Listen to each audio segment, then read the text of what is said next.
was the year woke started going broke. Beer sales plunged to the lowest level in 24 years, in part thanks to Bud Light's disastrous Dylan Mulvaney campaign. That was the moment that not only beer companies took notice. So let's get the read from former Anheuser-Busch president of operations, Strive Asset Management president and co-founder, Anson Frericks. So happy New Year to you. First of all, you were way before the bad decision in the Bud Light, the transgender spokesperson, but there's a feeling that at the end of 2022 into 2023, the pendulum swung too far. And, Florida took Disney's special status away because the company's policies for woke. But the beer campaign really broke that pendulum, didn't it?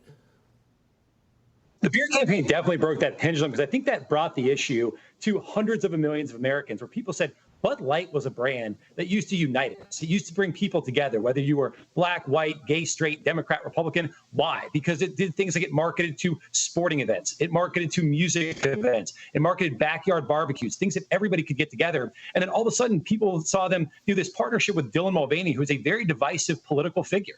And people said, what is going on when you have the #1 beer brand in the country that was incredibly popular because it brought folks together that's now getting involved in sort of a divisive political issue. Yeah. And in the same way that you probably never put either Joe Biden's face on a can of Bud Light or frankly Donald Trump's face on a can of Bud Light because you're going to just alienate half your customer base, you probably shouldn't be putting Dylan Mulvaney's face on a can either. And so it's just very simple.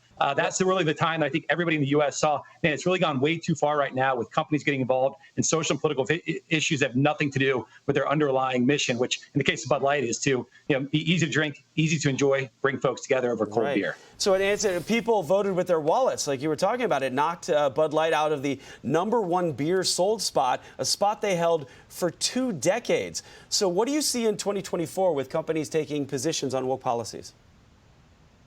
Yeah, I really think that companies that the pendulum starting to swing back. And when you look why, it's very simple. You just follow the money. And if you take a look at the stock prices of companies like Disney or companies like Bud Light, since they've gotten involved in sort of divisive political ideology, in the case of Disney getting involved in the parental rights issues in Florida, it had nothing to do with them being the world's premier entertainment company, or Bud Light getting involved with Dylan Mulvaney, their stock prices have plummeted relative to the general market. I think for a lot of people who rely on these companies, just go out there, give great products and services to customers, make money so their stock price goes up, so their portfolios are going to do better and they can retire with dignity or afford a vacation they want to go on. That's where people are starting to push back and saying enough is enough. So I actually am optimistic that companies are going to be less involved in divisive and social political issues moving forward. I hope that's the case.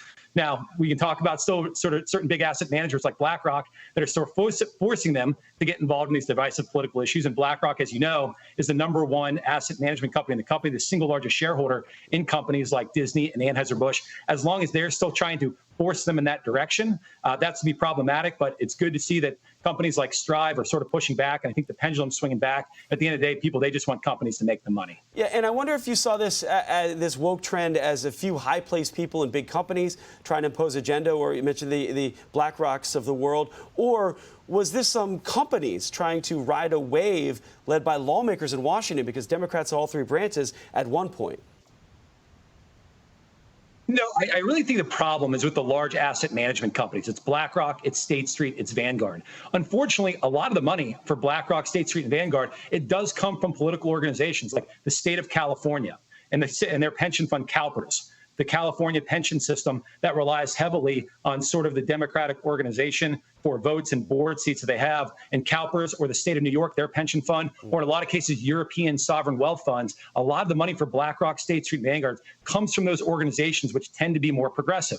And they say, if you're going to manage my money, well, we want you to force companies to adopt certain environmental, social, or governance standards, or diversity, equity, and inclusion standards that might not be in line with what actual shareholders want. We just want the companies just to make money, but it solves a political agenda that some of those governments and organizations are trying to voice through the back door, which they can't get done through the front door. So Anson Frericks, we're out of time on this. I appreciate it. Thank you. Maybe the pendulum, we'll see where it gets, where it lands now that it's been broken.